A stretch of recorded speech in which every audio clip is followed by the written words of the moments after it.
La semana pasada, como recordaréis, planteamos un escenario de un gran reseteo que se va acelerando poco a poco en los últimos tiempos, una batalla, podríamos decir, entre viejas potencias, entre potencias emergentes, al fin y al cabo cambios que se avecinan, no mañana ni la semana que viene, pero que están más cerca de lo que parecen y que sobre todo hay que prepararse, o los ciudadanos de a pie, como siempre, seremos los peor parados. Vamos con la segunda parte. Bienvenidos a Mono Street. Pasa y ponte cómodo.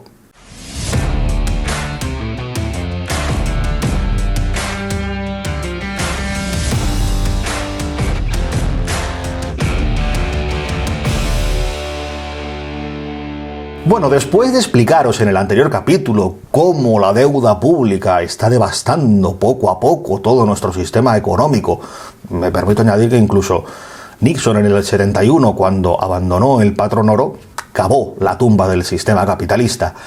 Y por otra parte, ver cómo los BRICS se están posicionando con esa creación de su sistema económico alternativo, en cierta forma yo diría que también para escapar de esa explosión, o al menos para adelantarse a ella.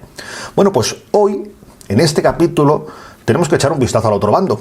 ¿Qué está haciendo la vieja guardia? Bueno, pues vamos a especular un poquito más.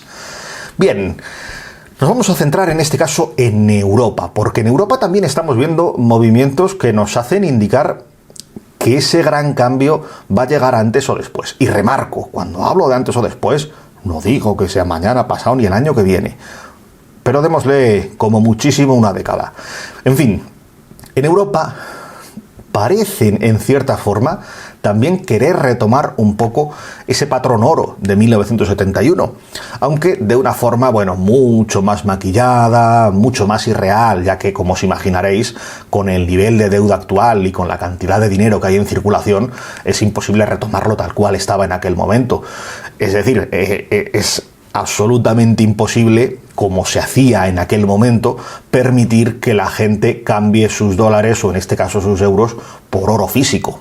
En aquel momento lo único que se podía eran los dólares, pero llegados a un hipotético caso así, Europa diría, nosotros también. Bueno, eso es imposible en este caso, es totalmente imposible.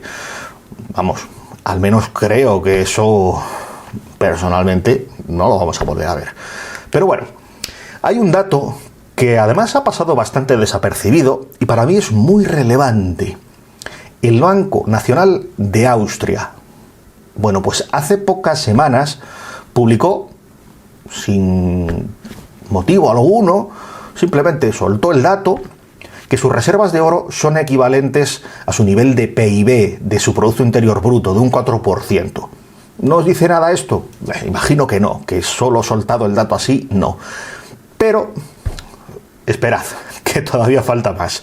Si luego después de eso te pones a mirar, te das cuenta de que hay datos muy similares en otros países europeos, como por ejemplo Francia, como en Irlanda, incluso en Italia. En Italia incluso se supera por un poquito. Y curiosamente este es uno de los mayores deudores de la Unión Europea, como bien sabéis. Ya lo he contado en algún otro capítulo. Pero bueno, tampoco eso ocurre exclusivamente en países europeos. Ocurre en Hungría. Bueno, hay muchos países que han ido aumentando progresivamente sus reservas de oro. Y esto se vio bastante acentuado desde el momento en el que estalló la pandemia. Momento en el que además, como bien sabéis, como ya he explicado en otros capítulos, fue cuando todos los bancos centrales empezaron a imprimir dinero desbocadamente, inflando esta burbuja que nos está estallando ahora. Todo eso ese es el principal motivo de la crisis económica que estamos viendo ahora, la inflación, la estanflación. Bueno, yo creo que en ese momento ellos ya eran muy conscientes de lo que podía suponer y en cierta forma esas compras de oro dan a entender que se querían preparar para algo, ¿no? Bueno, volvamos a ese falso patrón oro. Esa, como digo, yo con estos movimientos me da a entender que puede ser la maniobra de Europa, porque, en fin, al fin y al cabo esto es especular.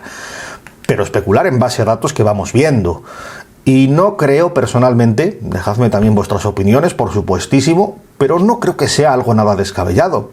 Y sobre todo, no solo por este dato en concreto, que al final es un dato aislado, sino que estamos viendo, como os contaba en el vídeo pasado, los movimientos del bloque oriental, especialmente con China, Rusia, la India, que es lo que os explicaba, y ellos van encaminados hacia algo así. Pues Europa, es obvio, es muy evidente que si estos grandes países lo hacen, aquí hay que ponerse también las pilas y hacerlo antes que ellos, porque nosotros tenemos muchos menos recursos naturales de los que poder tirar para respaldar esa hipotética moneda. Pero bueno, vamos al meollo de la cuestión. Lo que a mí más me ronda por la cabeza en todo este asunto, y sí, voy a sacar de nuevo a la palestra las CBDC, las divisas de los bancos, las divisas digitales de los bancos centrales, de las cuales ya os recuerdo que, aunque no son una criptomoneda, nada que ver con Bitcoin, con otras criptodivisas, esto es algo completamente diferente, pero ya os hablé de ello en un vídeo anterior, ese os lo recomiendo mucho ver para que entendáis todo esto bien, y aquí evidentemente pues no me quiero repetir. Así que, bueno, especulemos un poquito más, porque según vamos aquí, como veis, sacando piezas del puzzle, aquí las piezas van encajando muy bien. Tenemos la deuda disparada, niveles insostenibles, hay una división internacional, el dólar perdiendo relevancia internacional, hay movimientos para respaldar esas divisas fiat, y además, como bien sabéis, estamos inmersos en una crisis que, como os decía antes, los propios bancos centrales han provocado, y esto también os lo expliqué bien en otros capítulos. Y oportunamente, que esto es lo que a mí más me llama la atención y más me mosquea, pues en este preciso momento es cuando las CBDC asoman en el horizonte. ¿Cómo no vamos a relacionarlo, puñeta? Si es que está ahí, si es que te lo ponen en la cara, me caché en la mar. En fin, ya os conté en aquel vídeo que la CBDC del euro es una de las más avanzadas, la de China más, porque la de China ya está funcionando en pruebas. Pero aquí en Europa se va a empezar a probar en unos meses, en 2023. Y como os decía, creo que es inevitable pensar que esto es el campo de pruebas perfecto para realizar todos estos cambios. Y ahora aquí ya sí que me pongo a imaginar teorías muy locas, pero bueno, yo os lo suelto y luego me comentáis vosotros qué pensáis. Os dejo esta pregunta: ¿y si con las divisas digitales tuviéramos una moneda respaldada por todo ese oro que tienen los bancos centrales? Que, por cierto, España no llega al tanto por ciento. España tendría que desembolsar dólares para aburrir para comprar las divisas. Ahí lo dejo. Pero ¿y si esa moneda digital estuviera respaldada, pero esto no aplicara a las divisas papel? Sí, es bastante loco, Porque al final entendemos, evidentemente, que esa CBDC del euro está ligada al valor de la propia divisa papel, del propio euro. Pero, ¿y si no fuera así? O mejor dicho, para que no suene tan loco. Porque, a ver, eso sí que si lo hacen desde el principio sería un reseteo total, contundente, pero evidentemente no pueden hacerlo, no pueden sacar de circulación el dinero de papel, las monedas, los billetes, evidentemente no. Pero lo pueden hacer poco a poco. Es imposible, como digo, hacerlo de golpe, pero a ellos, en el momento en el que esa CBDC esté funcionando, esté en marcha, lo que les interesa es que el billete, la moneda, desaparezca, que sea algo residual o incluso una leyenda del pasado, y atraer a la gente hacia esa divisa digital. Pueden ir haciéndolo poco a poco, y esto puede ser uno de los incentivos para atraer a la gente, como digo, a esta nueva tecnología preciosa, disruptora, pero solo en su fachada y luego tan llena de mierda por dentro. Pueden controlarnos a todos, lo que gastamos, cómo lo gastamos, cuándo lo gastamos, pero en fin, que esa es una parte que, como digo, ya está tratada en otros capítulos y no quiero repetirme. Bueno, llegados a este punto, cambiemos un poco de dirección el tema, porque creo que es inevitable pensar, y seguro que lo estáis pensando más de uno con todo lo que me estáis oyendo hablar de oro y demás. Yo creo que es bueno quizá hacerse la pregunta, entonces, con este panorama, ¿el oro sería una buena inversión? Bueno, es posible, es bastante posible que así sea.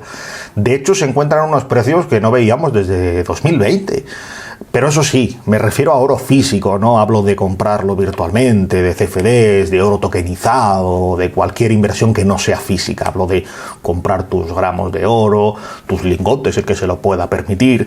Pero en fin, igual que digo eso, también digo que yo personalmente no tengo y tampoco lo voy a comprar, porque no creo en el mercado del oro. Creo que es el mercado más manipulado que existe. Y bueno, esto no lo digo yo, creo que es algo incluso aceptado globalmente. No hay más que ver, por ejemplo, cómo el precio en estos meses donde ha habido tantas compras por parte de bancos centrales, de gobiernos, el precio apenas se ha movido. Y si lo ha hecho encima, lo ha hecho a la baja. Como os decía, estamos en una cotización muy baja en estos momentos. Y de hecho, con la crisis, como el refugio de valor que siempre ha sido el oro, también es raro que haya tenido tantas bajadas durante este año. Personalmente creo, y bueno, esto es una opinión muy personal, pero creo que esa reserva de valor, la fuerza como esa reserva de valor, quizá este año hemos visto cómo se ha ido perdiendo un poquito, muy poco, ojo, y no digo que se vaya a perder, creo que el oro va a seguir siendo reserva de valor durante muchos años, pero quizá este año hemos visto un poco flojear esa posición. Pero bueno, como os decía, yo creo que aunque esa parte se resienta, el oro va a seguir ahí muchos años, por lo que no como inversión, pero sí como resguardo de la inflación, de la CBDC, de salir de ese sistema, de tener ahí algo que no nos puedan controlar, sí, sin duda, es una muy buena opción. Yo, como os decía, no lo voy a hacer porque por mi parte sabéis que confío mucho más en Bitcoin, ya que precisamente esto es lo que puede hacer frente a todas estas maniobras de las grandes élites, que como os decía en el capítulo anterior, chupan del frasco, y el fondo del frasco ya se ve. Pero a lo largo de estos dos últimos capítulos hemos visto cómo lo que en realidad les queda es muy poco por chupar y quieren simplemente cambiar un frasco por otro para seguir mamoneando, para seguir chupando los mismos 4 de siempre. Y como os decía, para mí esa libertad fuera del sistema solo me la puede ofrecer ahora mismo Bitcoin y el mundo cripto en general, pero principalmente Bitcoin. Pero bueno, por supuesto, esto, como os decía, es una opinión muy personal y me puedo equivocar porque aquí los riesgos son muchos. Y como en todo, siempre hay que sopesar muy bien antes de que se haga una inversión, ya sea en Bitcoin, ya sea en acciones, ya sea comprando, como os decía, oro, gramos de oro para guardarlos al final, bueno, debajo del colchón, en una caja fuerte. Yo aquí no vengo a dar ni lecciones ni consejos absolutamente a nadie, porque como cualquiera que especula y cualquiera que hace estas hipótesis, pues a veces puede acertar y otras se equivocará. Y eso evidentemente solo el tiempo lo dirá. Pero creo que lo importante en estos tiempos es tener la cocorota bien despierta y preguntarse el porqué de las cosas que ocurren a nuestro alrededor. Estáis de acuerdo conmigo en eso, ¿verdad? En fin, llegados a este punto, ahora ya lo que me queda es leer vuestras opiniones, que ahora tengo yo muchas ganas de saber qué pensáis de todo esto. Dejadme comentarios, que los leo todos con mucho interés. Y bueno, espero que esta pequeña serie de 2 capítulos os haya gustado. Y la semana que viene volvemos a la carga con más cositas interesantes. Tengo varios temas en mente, quizá os publique una encuesta para que elijáis lo que os puede gustar más. Y en fin, hasta aquí ha llegado esta serie de 2 vídeos. Hasta la próxima.